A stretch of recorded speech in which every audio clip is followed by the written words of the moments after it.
बच्चों, हम लोग शुरुआत करने जा रहे हैं सुपर टेट एग्ज़ाम के लिए। सुपर टेट एग्ज़ाम के लिए साइंस की पढ़ाई का शुरुआत करेंगे हम। तो साइंस एक बहुत बड़ा सिलेबस होता है। बेहतर तैयारी के लिए, कम समय में अच्छी तैयारी के लिए सबसे पहले आपको ये जान लेना ज़्यादा अच्छा रहेगा कि हमको पढ़ना कितना है, हमारा सिलेबस क्या है।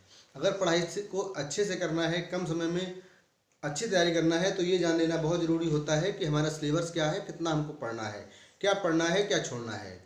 किताबों में बहुत कुछ लिखा होता है, लेकिन कम समय में अच्छी तैयारी करने के लिए आपको ये जानना बहुत ज़रूरी होता है कि हमको कितना छोड़ना है।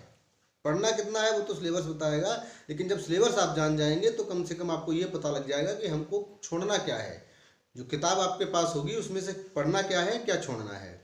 तो आज की वीडियो ये इंट्रोडक्शन वीडियो है, और आज के बाद हम लोग क्या करेंगे, सिलेबस के हिसाब से साइंस के टॉपिक बाय टॉपिक या पार्ट बाय पार्ट जो हमको दिए गए हैं उनके हिसाब से हम पढ़ाई को शुरुआत करेंगे। तो आज की क्लास में केवल हम ये देखेंगे कि हमको अब पढ़ना कितना है। तो जो साइंस का जो सिलेबस दिया गया है आपके लिए, उसमें ये आपको 10 टॉपिक दिए गए हैं। केवल आपको ये 10 टॉपिक कंप्लीट करने हैं।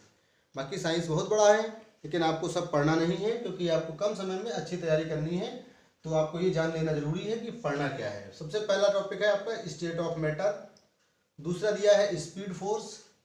अब ये देखिए, टॉपिक में बस इतना खत्म कर दिया इन्होंने, स्टेट ऑफ मैटर, बस पदार्थ की अवस्थाएं लिखकर बात खत्म कर दी। लेकिन इतना ही नहीं पढ़ना है, हमसे गलती कहाँ होती है हम लोग ये भी देखेंगे। दूसरा टॉपिक है स्पीड फोर्स। तीसरा टॉपिक एनर्जी, ऊर्जा। चौथा टॉपिक डिस्टेंस एंड लाइट। पांचवा topic sound. Daily life include science, दैनिक जीवन में विज्ञान। The human body, creatures, health, environmental and natural resources. ये छोटे छोटे टॉपिक आपको पढ़ने हैं। आपको देखने में ही छोटे लग रहे हैं, पढ़ना आपको बहुत कुछ है। इसलिए हम कह रहे हैं आपको ये जान लेना बहुत ज़रूरी है कि हमको कितना पढ़ना है। ठीक है, बस ये इन्होंने लिख दिया, हिंदी में देख लीजिए, पदार्थ की अवस्थाएं। बस इतना लिख दिया इन्होंने, पदार्थ की अवस्थाएं। तो देखने में तो आपको लग रहा है कि छोटा सा टॉपिक है, बस इसमें यही पढ़ना है कि ठोस, द्रव, गैस, बस बात खत्म। लेकिन इतना ही नहीं पढ़ना है, यही हमसे गलती होती है।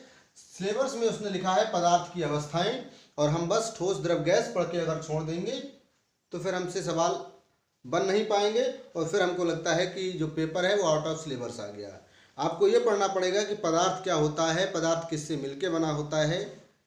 ठीक है, फिर पदार्थ की अवस्थाएं कितनी होती हैं, पदार्थ को कितने भागों में बांटा गया है, ये सब आपको पढ़ना पड़ेगा। तब जाके आपसे कहीं इस टॉपिक से, स्टेट ऑफ मैटर से सवाल लग पाएंगे, और तब जाके आप सही मायने में आपकी कंप्लीट तैयारी होगी।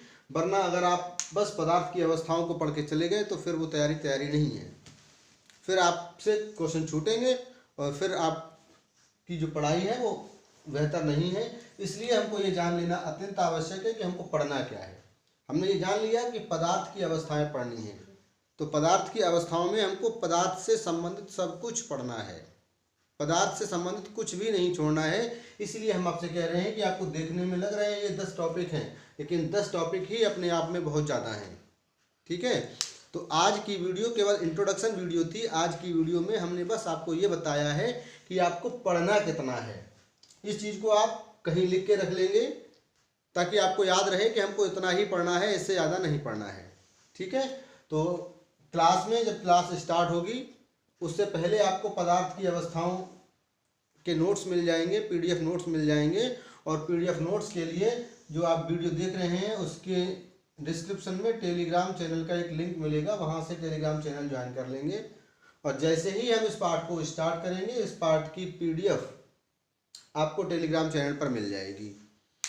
तो हम अगली वीडियो में पहले पार्ट से ही स्टार्ट करेंगे, स्टेट ऑफ मैटर से स्टार्ट करेंगे अपनी पढ़ाई को, और मिलते हैं अगली वीडियो में। तब तक के लिए जय हिंद।